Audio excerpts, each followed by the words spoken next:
Hello, this is Nick with Nick's Login Security. I recently acquired my first computerized key machine, and I went with the Maverick, the newest and more economical version from LockLabs, the creator of the Trident and the Black Widow. So I've went through a couple of headaches with it, and I wanted to walk you through my own headache, so that way you don't have to, as there was no tutorials online when I bought this machine. As far as I know, as of right now, there still is none. You should be seeing the phone app pop up on screen right about now. And what it does is you control this through the phone app. This is not the more advanced one that has the touchscreen on top. So the things that come with this device, lift up my splatter shield, is you get the splatter shield, which you just saw me remove. It does come with a catch tray, so that way keeps your work area kind of clean. On the back here, you have a small thumb screw, which allows you to change out your jaws. This is jaw number 1. Jaw number 1 is for your automotive keys, high security and standard. These are attachments for one type of key. It also comes with attachments for another type of key, which I will demonstrate on another video. So, you're going to notice when you click on the app, it's fairly straightforward what it wants you to do. So you click on calibration first, and you actually have a couple of options. So the first thing you got to do is do your distance calibration with the jaw. So that requires these little jaw pieces. The lettering faces the operator who's standing over here. You. Hi, operator. It does come with this Honda high security key blank for your calibration reasons. On the jaw, you have lines 1 and lines 2. The fun part about the app is the extent of your manual.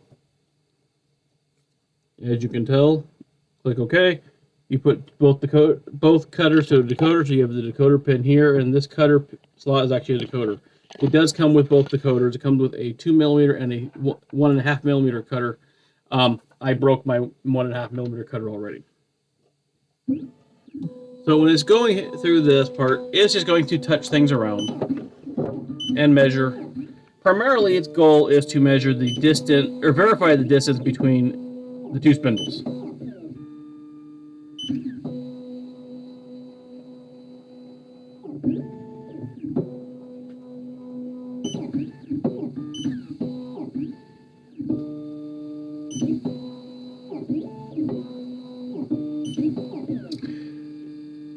Now, the irony of this is that it actually doesn't tell you where to put that key blank on just step 1.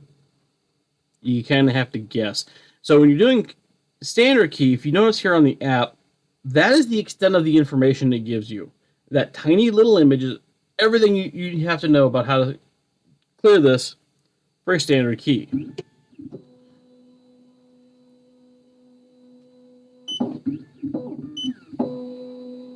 And according to LockLabs tech support, they recommend calibrating both and always start with the standard.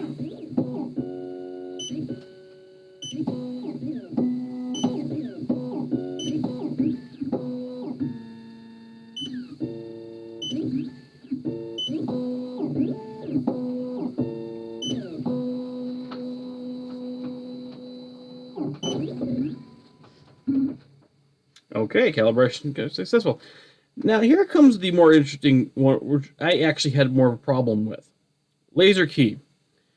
There's your example. What I didn't realize in the beginning, get my splatter shield held up, and then you remove the key from these two jaws, take them off. They have a nice strong magnet that holds them in place. You look here. There is a shelf. Get you in here. Right here. And a shelf. And actually 2 shelves right here. Because the lower one actually is not a shelf as such as it is just a tongue and groove. So if you look here, you can see that tongue right here that goes into there. So what I was doing, sorry for my poor camera skills, is when I took the added jaws off, I was putting it here. And it was failing every time. Because apparently it's supposed to sit up here. And again, the picture on the app does not expand. It just is. And you have to look real closely at the picture on the app to realize it needs to be lined up with line number 2. Let me bring it back a little bit. Not get my couch in the frame, or my lovely assistant. There we go. And you click OK. So the catch with this one is just make sure that the jaw is clear of any debris from previous cuts. Make sure it's nice and flat.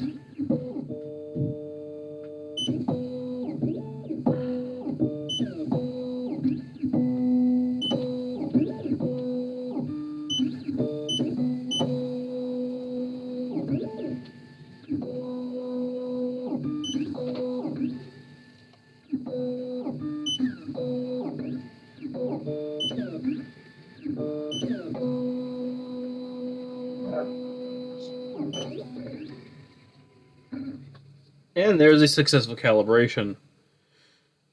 So I just wanted to point that out to you. That may have been obvious to some people. It was not obvious to me. Or the 3 other people who I video chatted with, and we were all looking through the same camera, and none of us could figure it out. Maybe we're all morons. Don't know. Thought I'd give you some help. All right, that's the end of this video.